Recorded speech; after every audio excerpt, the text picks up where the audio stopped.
Hey, good morning. Chillie here with Chillie's Cruises. Welcome to Traveling Cruise Industry News. This is volume 72 for August the 15th, 2019. I'm coming to you from Forest, Virginia, in Bedford County, Virginia, just outside of Lynchburg. We talk on this program about cruises and travel in general. Cruise ships, ports of call, doesn't matter. And some, of course, travel stuff gets into other things besides that, which we've got several of those stories this morning. Before I get started this morning, because I do have a bunch of stuff to cover, before I get to the main story, top story for the day, yesterday I had to deal with the worst phrase in the English language, absolutely bar none. Whoever created it needs to be shot. And that is that phrase is some assembly required. I readily admit to you folks, and I have numerous times about how I have no skills technical on issues at all. It's like computers and stuff, none. And don't put me behind a screwdriver either. It's just as well with mechanical stuff. I even one time broke a commode in the bathroom with a hammer. That's a whole nother story, though. But yesterday, those of you that know, I have my little concessions business that I'm semi-retired from now. But I do have a gig. It's actually tonight, as a matter of fact. Over at Liberty University at the bookstore, they've asked me to come over and do funnel cakes and fresh squeezed lemonade for the students that got back on campus yesterday. So I'm going to do that, but I had to get a generator because they don't have electricity available without running cables across sidewalks with lots of people, and that's just not a good thing to do. So I went on, I couldn't find one in town without spending just an outrageous amount of money. So I went on line and ordered one, and it came in, actually got here Tuesday night. And I got around to it yesterday, getting the generator ready to put it out on Big Red, the funnel cake trailer. Well, when I opened the box and took the generator out and got the instructions and stuff, it says some assembly required. 11 hours later, I finally got the generator ready. 11 hours to get ready for the gig tonight. So I'm not happy with whoever created some assembly required. Shoot them. Just flat shoot them. Okay, so much for that. My rant for the morning.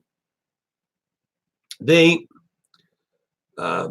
top story of the day, and I had a couple things that I wanted to consider a top story before I got to this, and quite frankly, folks, I just had no way of avoiding this. I have mentioned this story before, and it's way more important than I have given weight to thus far. And the reason for that is when the whole Puerto Rico demonstration thing was winding down and coming to an end, I was sick and tired of talking about Puerto Rico every day.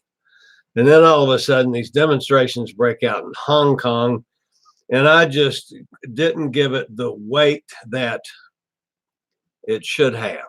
And I apologize for that.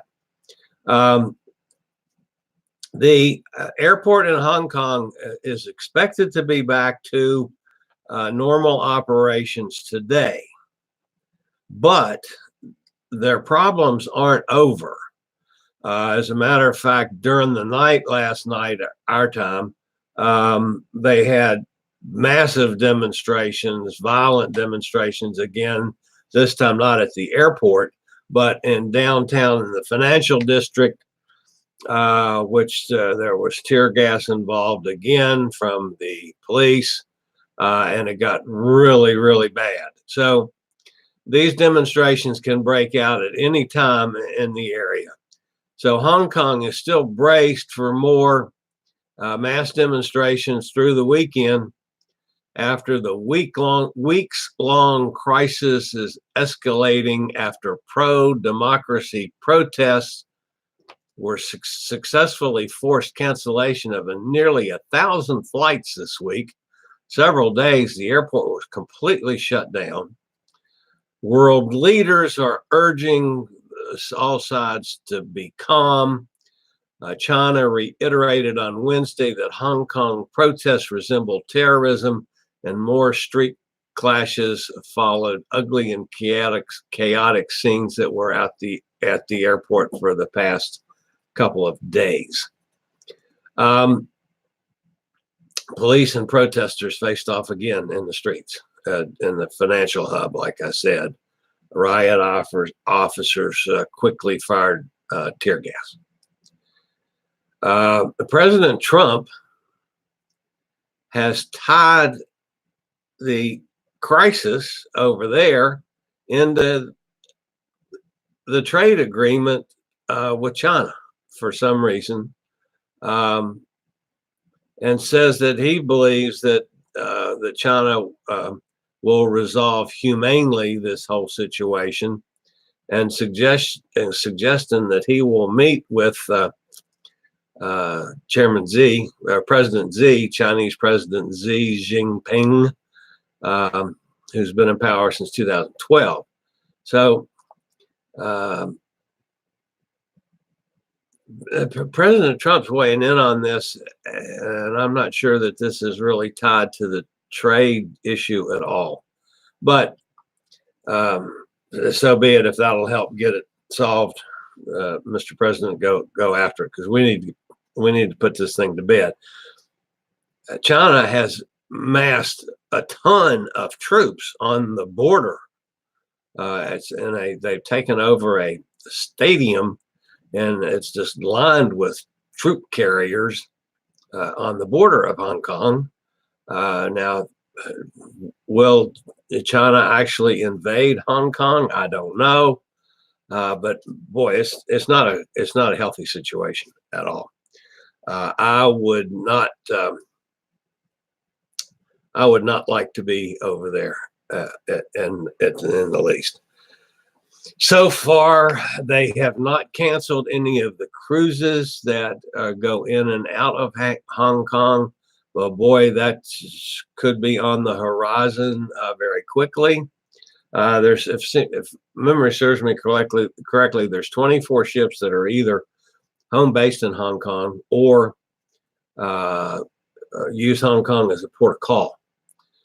So if you've got this kind of protests going on, and they were going on where the airport shut down for 2 days, that affected some cruises.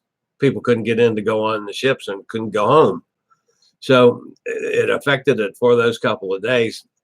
The airport's supposed to be back at normal capacity today, which means the cruise ships should be back sailing as scheduled. So a mess in Hong Kong, and it's obviously going to continue. And again, I'm not a diplomat and have no sense of what can fix this situation at all. I just hope somebody gets it fixed and gets it fixed soon. I mentioned that the reason that I didn't give this story a whole lot of weight to start with was the issue in Puerto Rico. And it appears now, finally, a week into the new governor, that the battle over leadership may be over. 7 days after taking the oath of office as the island's third governor in a week, Wanda Vasquez is winning pledges of cooperation from the island's political leaders and some that were totally opposed to her becoming the governor. Senate President Schatz, who is an announced candidate for the governorship when the elections come up in September, has said that he has personally expressed his support to the governor. So, at least that situation's getting better. Several of the House members are doing the same thing. She's taken some steps to, initially taken some steps to correct several of the things that have been driving the protesters over and above Roseo and his staff's comments, but the economic issues especially.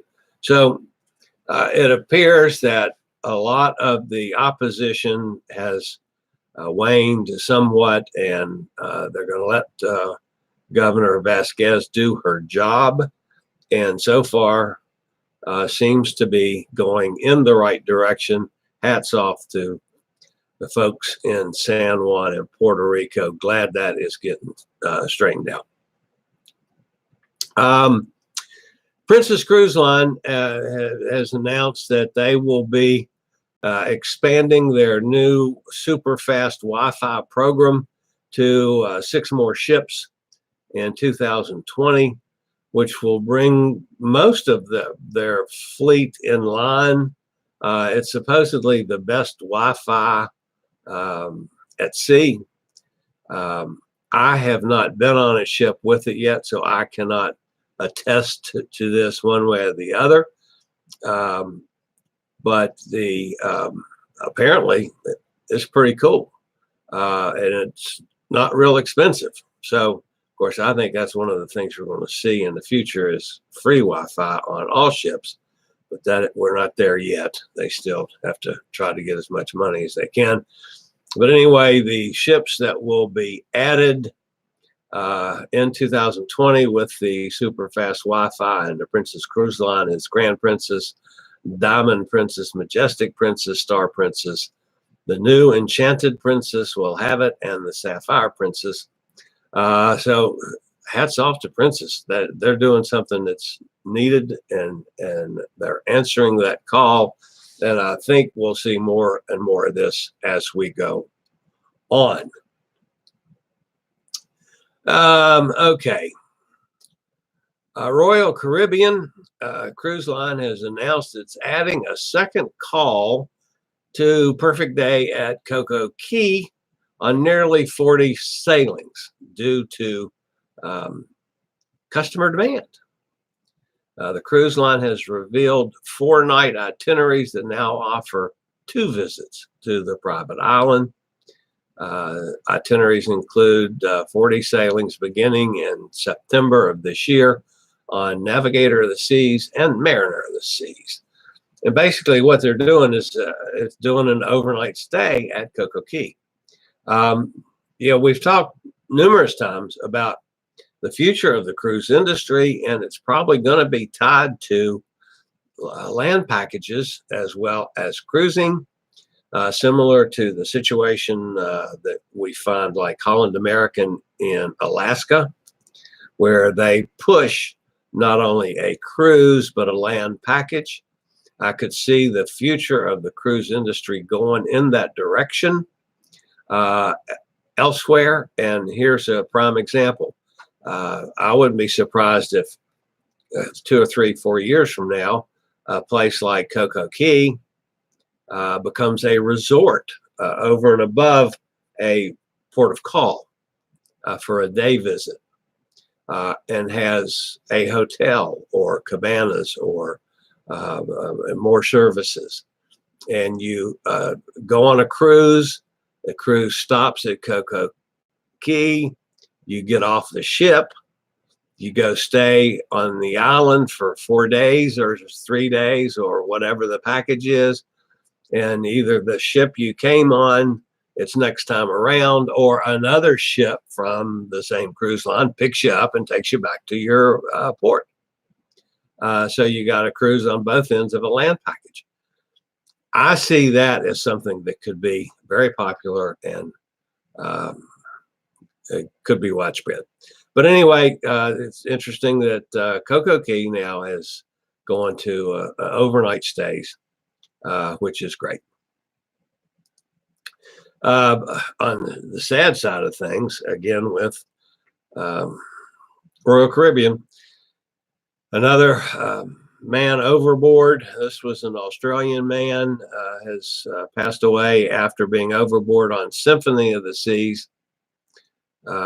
According to a passenger who was on the cruise ship, and this report was sent through to Cruise Hive, I believe it was.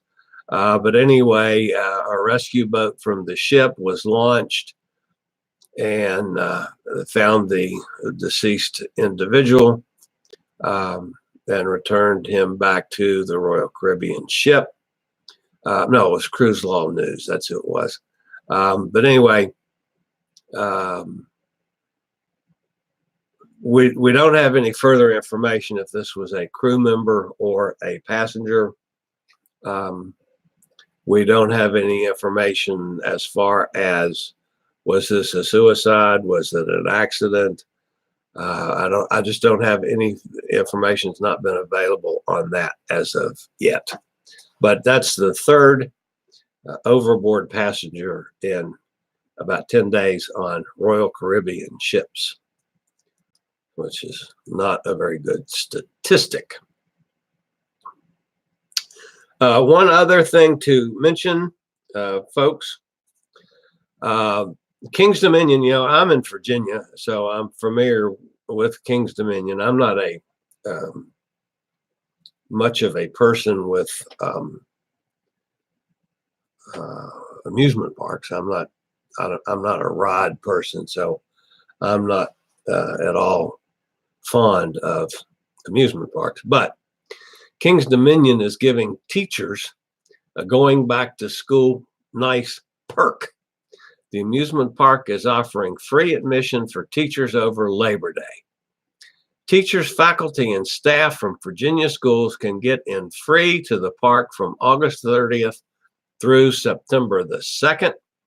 And that's just a thank you from King's Dominion to all those folks who help inspire our kids.